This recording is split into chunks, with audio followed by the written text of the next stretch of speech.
இயேசு கிறிஸ்துவின் இனிதான நாமத்தினாலே உங்கள் ஒவ்வொருவரையும் நான் வாழ்த்தி வரவேற்கிறேன். இந்த காட்ஸ் கிரேஸ் ஊழியத்தின் மூலம் உங்களை சந்திப்பதில் மிகவும் மகிழ்ச்சி அடைகிறேன். இந்த நாளிலும் கூட வேதத்திலிருந்து ஒரு வார்த்தையை நம்ம தியானிப்போம். ஆதியாகமம் புஸ்தகம் 32ஆம் அதிகாரம் 26வது வசனம். அதை வாசிக்கும்போது, அவர் நான் போகட்டும், பொழுது விடுகிறது என்றார். அதற்கு அவன், நீர் என்னை ஆசீர்வதித்தால் ஒழிய உம்மை போக விடேன் என்றான். இந்த இடத்துல யாக்கோபு இந்த வார்த்தையை சொல்கிறத பார்க்குறோம். நீர் என்னை ஆசீர்வதித்தால் ஒழிய உம்மை போக விடேன்.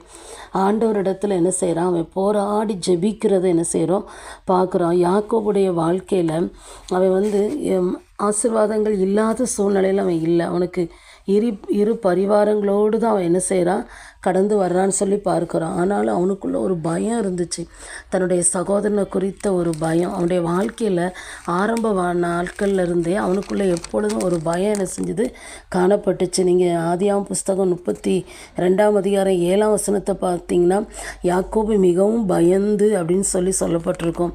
அதே அதிகாரத்தில் நீங்கள் பார்த்தீங்கன்னா 11ஆம் வசனம், என் சகோதரனாகிய ஏசாவின் கைக்கு என்னை தப்புவியும், அவன் என்னையும் பிள்ளைகளையும் தாய்மார்களையும் முறியடிப்பான் என்று அவனுக்கு நான் பயந்திருக்கிறேன். இந்த பயந்த ஒரு காரியம் அவனுடைய வாழ்க்கையில் காணப்பட்டுச்சு. இப்போ மறுபடியும் அவன் அந்த தேசத்துக்கு வாரான். அப்போ வரும்போது தன்னுடைய சகோதரன் என்னை கொன்று போடுவானோ, பிள்ளைகளை கொன்று போடுவானோன்னு சொல்லி அவனுக்குள்ள ஒரு பயம் இருந்துச்சு. அப்போ என்ன பண்ணான் அப்படின்னா, அவனுக்கு வெகுமதிகளை முன்னால் அனுப்பி, அப்புறம் வேலைக்காரர் அவருடைய பிள்ளைகளை அனுப்புகிறான். அதுக்கப்புறம் லேயாளுடைய பிள்ளைகள், ராகேலுடைய பிள்ளைகள் எல்லாரையும் அனுப்பிச்சு அவன் யாப்போக்குங்கிற ஆற்றங்கரையில் அவன் பிந்தி தனித்திருந்து தேவ சமூகத்தில் தேவனோடு என்ன செய்கிறான், போராடி அவன் மேற்கொண்டான்னு சொல்லி பார்க்கிறோம். ஆண்டவரே, நீர் என்னை ஆசீர்வதித்தாலொழிய உம்மை போக விடேன்னு சொல்லி அவன் என்ன செய்கிறான், ஜெபிக்கிறத பார்க்குறான். அப்போ ஆண்டவர் ஆசீர்வதிக்கிறதுக்கு முன்னாடி அவன்கிட்ட ஒரு வார்த்தையை கேட்குறார். 27ஆம் வசனம் பாருங்கள். அவர், உன் பேர் என்ன என்று கேட்டார். யாக்கோபு என்றான். பாருங்கள், உள்ளதை சொல்கிறான். யாக்கோபு அப்படின்னா ஏமாற்றுகிறவன், எத்தன், இடர செய்கிறவன் அப்படின்னு அர்த்தம். அவன் உண்மையிலே நிறைய நேரம் என்ன செஞ்சுருக்கிறான், ஏமாற்றி இருக்கிறான். அவன் உள்ளதை சொல்கிறான். அப்பொழுது ஆண்டவர் சொல்கிறாரு, அவர் உன் பேர் இனி யாக்கோபு எனப்படாமல் இஸ்ரவேல் எனப்படும், தேவனோடும் மனிதனோடும் போராடி மேற்கொண்டாயே என்றார். அப்பொழுது யாக்கோபு, உம்முடைய நாமத்தை எனக்கு அறிவிக்க வேண்டும் என்று கேட்டான். அதற்கு அவர், நீ என் நாமத்தை கேட்பானேன் என்று சொல்லி அங்கே அவனை ஆசீர்வதித்தார். ஆண்டவர் பேர் கேட்கும்போது அவன் என்ன செய்கிறான், யாக்கோபுன்னு சொல்கிறான்.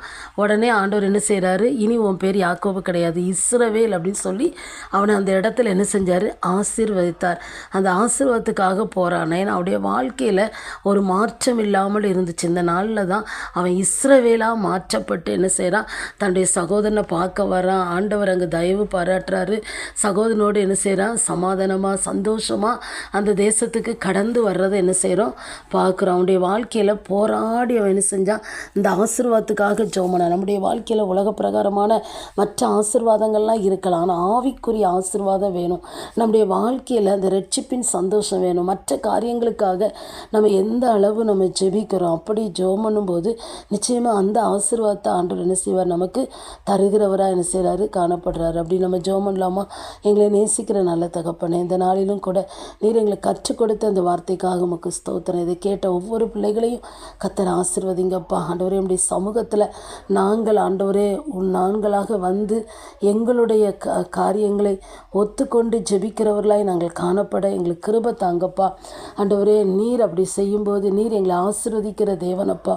உம்முடைய பாதத்தில் எங்களை ஒவ்வொருவரையும் நாங்கள் ஒப்பு கொடுத்து ஜெபிக்கிறோம், எங்களை அர்ப்பணிக்கிறோம். நீர் எங்களை ஆசீர்வதிப்பீராக. இயேசுவின் நாமத்தை ஜெபிக்கிறோம் நல்ல பிதாவே, ஆமென்.